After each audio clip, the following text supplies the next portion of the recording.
우리는 지난 주일에 끊을 수 없는 그리스도에 대한 사랑의 말씀을 보았습니다.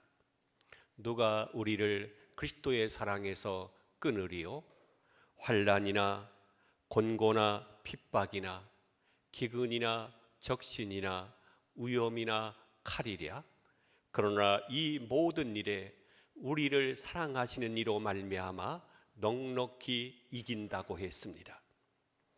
그리고 오늘 38절에서 다음과 같은 믿음의 선언을 하고 있습니다. 우리 한번 38절 말씀 같이 합독하 시작. 내가 확신하노니 사망이나 생명이나 천사들이나 권세자들이나 현재일이나 장래일이나 능력이나 높음이나 깊음이나 다른 어떤 피조물이라도 우리를 우리 주 그리스도 예수 안에 있는 하나님의 사랑에서 끊을 수 없으리라. 사랑하는 성도 여러분, 여러분들도 이러한 고백을 할 수 있기를 바랍니다. 로마서 8장 28절에는 우리가 알거니와 라고 했습니다. 또 38절에 넘어가서는 우리가 확신하노니 라고 했습니다. 인식이 확신으로 변한 것입니다. 여러분, 지식이요 사람을 변화시키는 것이 아닙니다. 지식이 많으면 많을수록 갈등과 고민이 많습니다. 왜냐하면 많이 배운 사람일수록 생각이 많아요. 아는 것이 많으니까. 그러니까 결단과 확신을 내리지 못하는 것입니다. 오히려 무식한 사람이 큰 일을 해내는 것을 볼 수가 있습니다. 아는 것이 힘이라고 했지만 아는 것이 힘이 아닙니다. 확신하는 것이 힘인 것입니다. 내가 아는 지식에 대해서 믿음이 있어야 하는 것입니다. 내가 경험한 사건에 대한 확신이 있어야 하는 것입니다. 오늘날 현대인들의 특징이 무엇입니까? 정보와 지식은 있지만 믿음과 확신이 없다고 하는 것입니다. 너무나 많은 정보와 지식이 바닷물처럼 흘러갑니다. 그러나 내 인생에 대한 확신을 가지고 살지는 못하는 것입니다. 여러분, 이 세상에서 승리할 수 있는 비결은 하나님의 사랑에 대한 확신과 천국에 대한 확신을 갖는 것입니다. 사탄은 우리에게 이 확신을 흔들려고 합니다. 오늘 성경을 보면 우리의 신앙을 흔들고 확신을 흔들게 하는 여러 가지 장애물들을 볼 수 있습니다. 그리스도의 사랑을 흔들려고 하는 7가지의 장애물이 있었듯이 하나님의 사랑에 대한 확신을 흔들려고 하는 10가지 장애물이 있습니다. 우리의 믿음을 흔드는 첫 번째 장애물이 무엇입니까? 그것은 사망입니다. 이것은 육체적인 죽음을 가리킵니다. 대부분의 사람들이 가장 두려워하는 것이 무엇이죠? 그것은 죽음입니다. 그러나 사도 바울은 이렇게 말합니다. 고린도전서 15장 55절에 사망아 너의 쏘는 것이 어디 있느냐? 사망아 너의 승리가 어디 있느냐? 이렇게 말씀하고 있습니다. 그러나 죽음보다도 더 강한 것이 있습니다. 그것은 바로 사랑입니다. 사람이 사랑하게 되면 자기 목숨도 그것을 위해서 내놓게 되죠. 죽음을 초월하는 것이 사랑입니다. 사망아 내가 어떻게 하나님의 사랑을 끊을 수 있겠느냐? 내가 어떻게 하나님의 위대한 사랑을 방해할 수 있겠느냐? 그리스도 예수 안에 있는 십자가의 사랑은 마귀의 이 힘보다도 더 강한 것입니다. 예수님께서 이렇게 말씀하셨습니다. 마태복음 11장 25절과 26절에서 예수께서 이르시되 나는 부활이요 생명이니 나를 믿는 사람은 죽어도 살겠고 무릇 살아서 나를 믿는 자는 영원히 죽지 아니하리라. 다시 말해 사망을 이길 수가 있다는 것입니다. 우리는 죽음에 대한 공포를 가지고 있습니다. 또 죽어가는 것에 대한 공포가 있죠. 하지만 이러한 죽음의 공포를 극복한 사람들이 있습니다. 그 중에 한 사람이 바로 성경에 나오는 스데반입니다. 스데반은 사람들이 자기를 돌로 쳐서 죽일 때, 그래서 돌에 맞아 찢어진 곳에서 피가 흐르고 있는 그때에 그의 얼굴은 천사처럼 변했다고 했습니다. 여러분의 얼굴도 천사의 얼굴처럼 변하기를 바랍니다. 특별히 미워하는 사람에게 변하기를 바랍니다. 스데반은 자기를 죽이려고 하는 사람들을 저주하기는커녕 오히려 이 죄를 저들에게 돌리지 말라고 기도했습니다. 스데반은 죽음을 정복한 사람입니다. 왜냐하면 예수님의 부활과 자기의 부활을 믿었기 때문입니다. 또 한 사람으로서 폴리캅이라고 하는 감독이 있습니다. 2세기경의 기독교 지도자였습니다.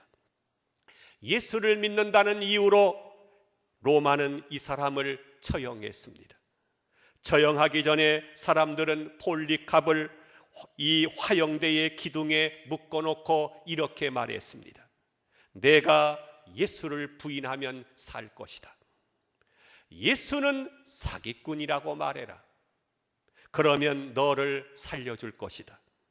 이때 폴리캅은 이렇게 말했습니다. 내 나이 지금 87세인데 예수님은 87년 동안 나를 한 번도 배반한 적이 없습니다.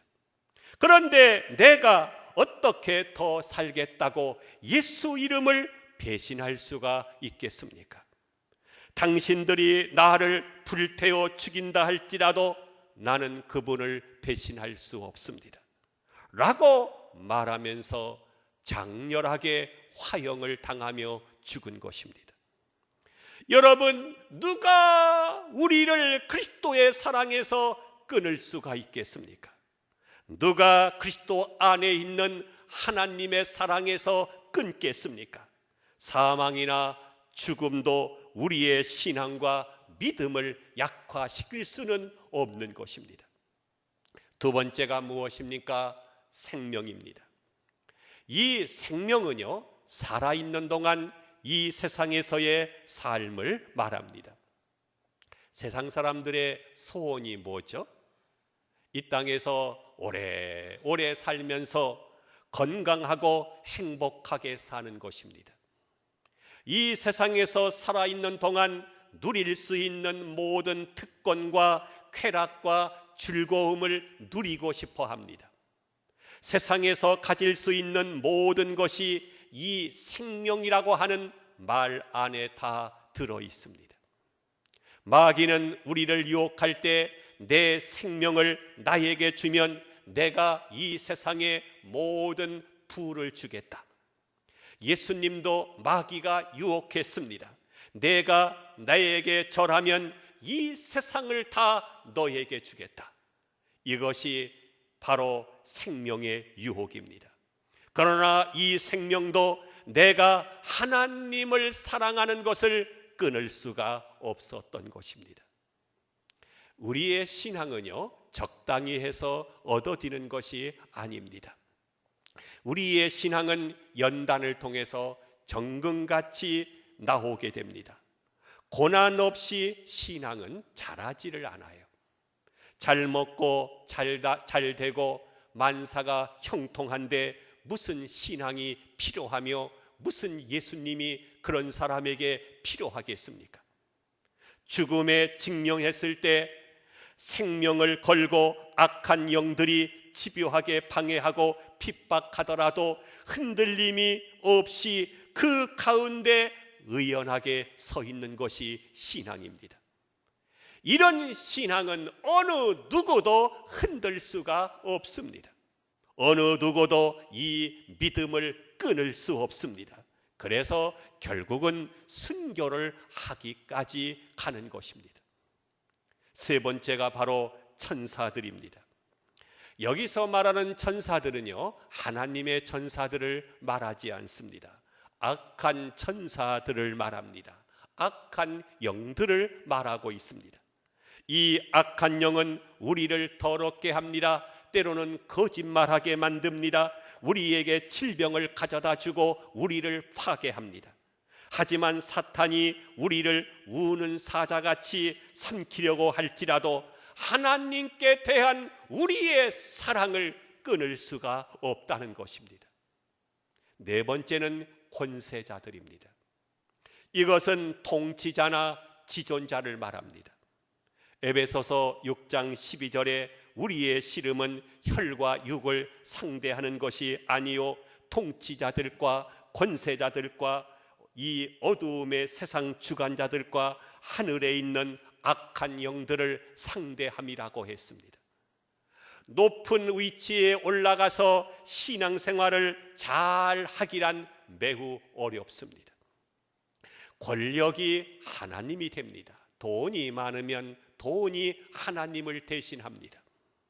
내가 지금 누리고 있는 세상의 부와 화려함을 다 포기하고 하나님을 택하는 것은 어렵습니다. 대기업 회장에게 그 자리에서 내려와 다 포기하고 예수를 믿으라고 하면 믿기가 쉽겠습니까? 아직도 이 땅에는 악한 통치자들이 많습니다. 북한의 김정은이는 정말 악독한 통치자입니다. 자기 권력을 위해서는 자기 피부치도 사정없이 죽이는 사람입니다. 그는 그리스도인들을 굶겼고 고문했고 학살했습니다. 히틀러라고 하는 사람은 무려 600만 명의 유태인들을 학살했습니다. 그러나 사도 바울은 아무리 악한 통치자가 있을지라도 우리를 하나님의 사랑에서 끊을 수 없다고 말하고 있습니다. 다섯 번째는 현재 일입니다. 현재 겪고 있는 고통을 말합니다. 당장 먹을 것이 없어서 굶기도 합니다. 여러분은 가난한 자의 심정을 아십니까? 가난한 사람에게는요, 돈도 빌려주지 않습니다.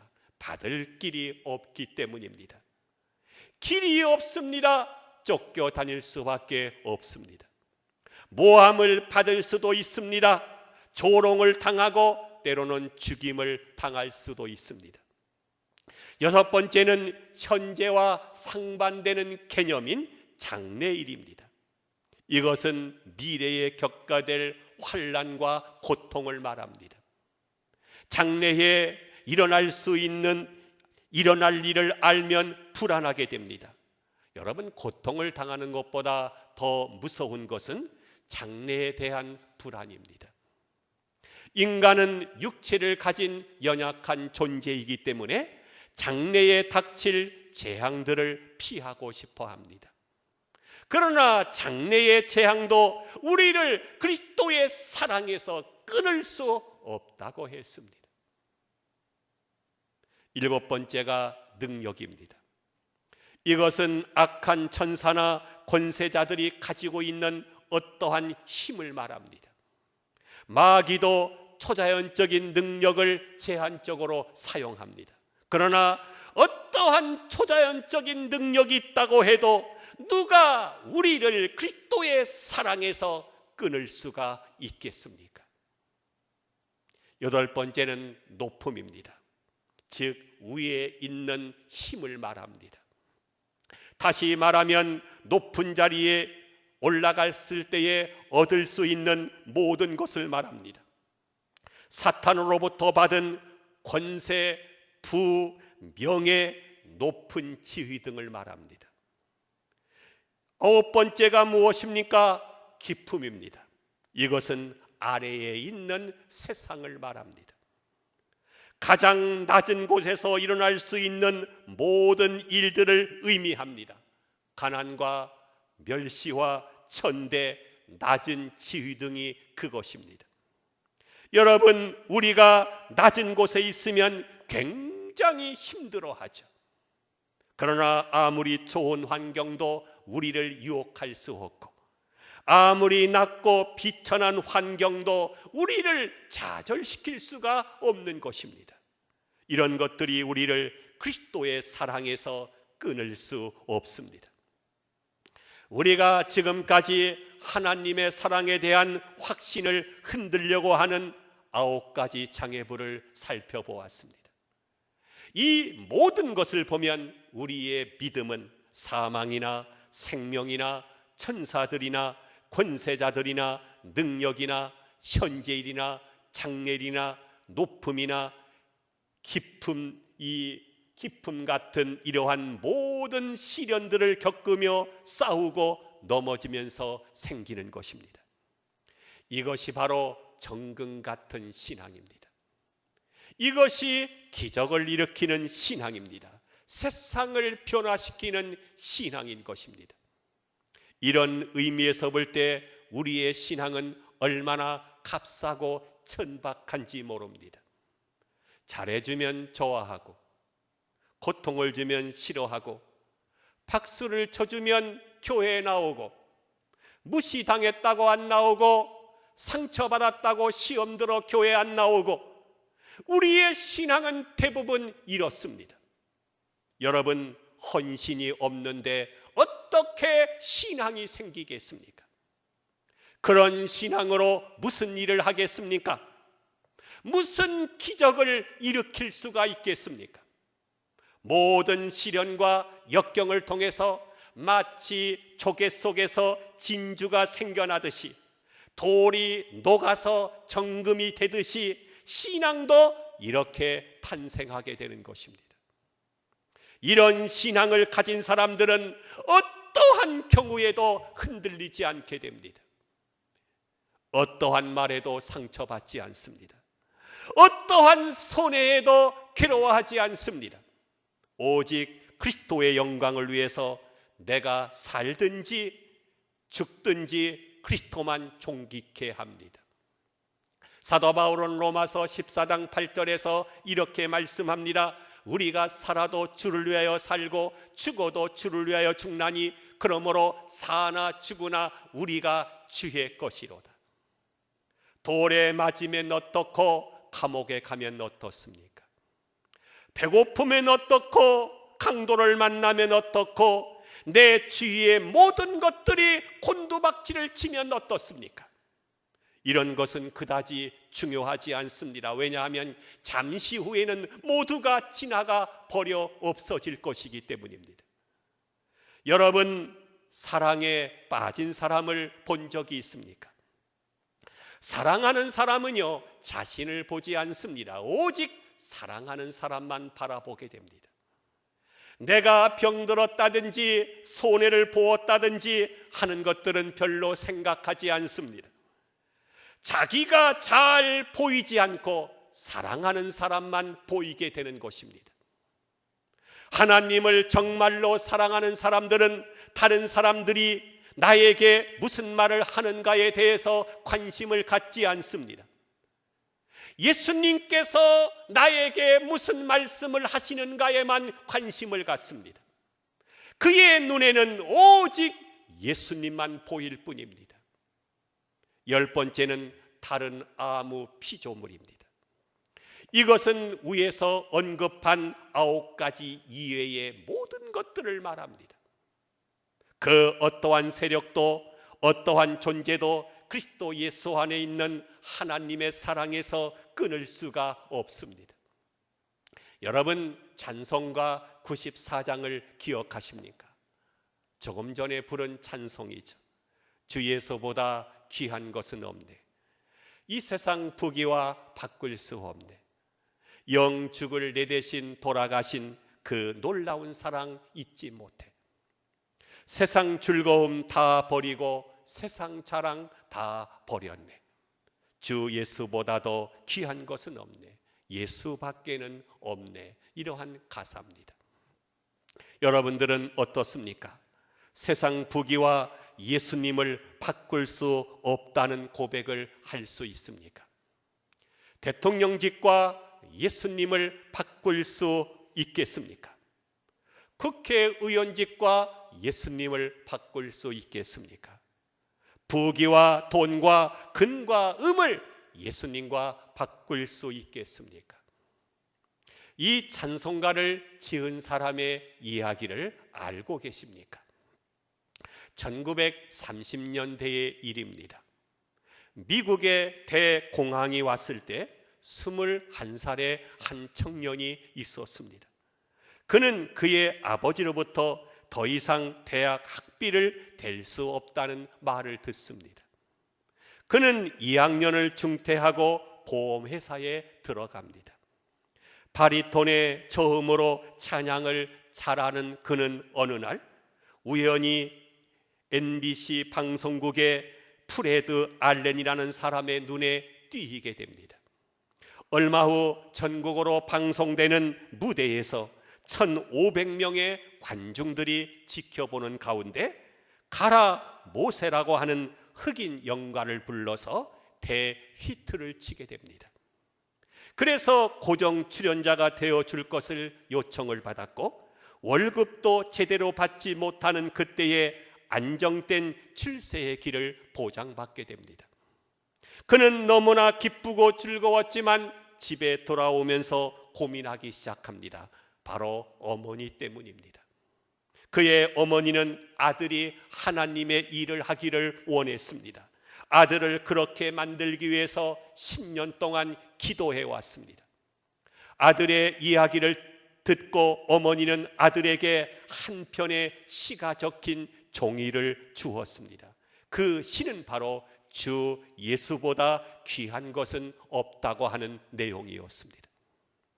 아들은 충격을 받고 성령 충만을 받아 피아노 앞에 앉아 그 자리에서 곡을 만들면서 피아노를 쳤습니다. 그것이 우리가 즐겨 부르는 찬송가 94장입니다. 주 예수보다도 귀한 것은 없네. 눈물을 흘리며 이 노래를 부른 뒤에 방송국에 가서 정중하게 그 자리를 거절했습니다. 그 후로 그는 찬양을 하는 가수로 변신했는데 빌리그레함 전도 집회 때마다 꼭 이 찬송가를 불렀습니다. 그가 바로 쇠호 형제입니다.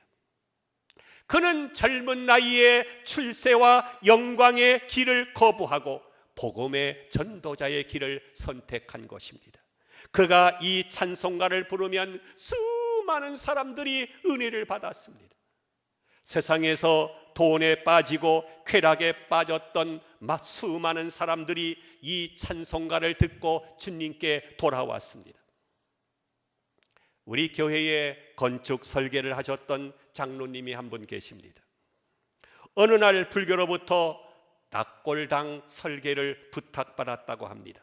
너무나 큰 프로젝트였기 때문에 이것을 통해서 수십억 원의 돈을 벌 수 있는 기회가 생겼습니다. 일반 성도 같으면 아마도 많은 갈등을 했을 것입니다. 맞아, 신앙과 사업은 별개야, 이렇게 생각을 할 수도 있었을 것입니다. 하지만 장로님은 그것을 포기했습니다. 포기하고 나니까 마음은 오히려 기뻤다고 했습니다. 여러분, 큰 것을 포기하십시오. 큰 것을 포기하면 큰 믿음의 사람이 됩니다. 여러분의 믿음이 그만큼 값진 것이 되는 것입니다. 우리는 너무나 작은 이익에 우리의 신앙을 팔고 있습니다. 장로님은 예수님 때문에 큰 이익을 포기했습니다. 여러분, 예수님 때문에 직장을 잃어본 적이 있습니까? 주일 성수를 해야 되겠기 때문에 직장에 사표를 낸 적이 있습니까? 예수님의 영광을 가리기 때문에 높은 자리를 양보해 본 적이 있습니까? 저는 예수님 때문에 결혼도 포기하고 선교사로 나가는 분을 보았습니다. 어떤 사람은 예수님 때문에 건강을 잃기도 하고 좋은 자리를 잃기도 합니다. 여러분은 예수님 때문에 무엇을 잃었습니까? 예수님 때문에 무엇을 포기했습니까? 얻은 것만큼 믿음이 아닙니다. 포기한 것만큼 여러분의 믿음입니다. 여러분이 집을 포기했다면 집만큼의 믿음이 생길 것입니다. 주님의 일을 하면서 상을 받으려고 하지 마십시오. 봉사를 통해서 칭찬을 받으려고 하지 마십시오. 그것은 다 없어집니다. 예수님을 사랑하는 사람마다 주님의 십자가 앞에 무릎을 꿇지 않을 수가 없었고 하나님의 사랑에 녹지하는 사람들이 없었습니다. 누가 이 그리스도의 사랑에서 우리를 끊을 수가 있겠습니까? 누가 이 그리스도의 사랑을 막을 수가 있겠습니까? 그분의 사랑은 십자가의 사랑이요, 값없이 주신 사랑이요, 조건 없이 희생을 치른 사랑입니다. 십자가의 사랑을 깨달은 자만이 세상을 이긴 자요 승리한 사람일 것입니다. 내 사랑은 너무나 작습니다. 그리고 변덕이 심합니다. 우리는 그리스도의 사랑을 받아서 어떠한 환난과 핍박도 이겨나갈 수 있는 승리의 사람들이 되시기를 주의 이름으로 축원함을 드립니다.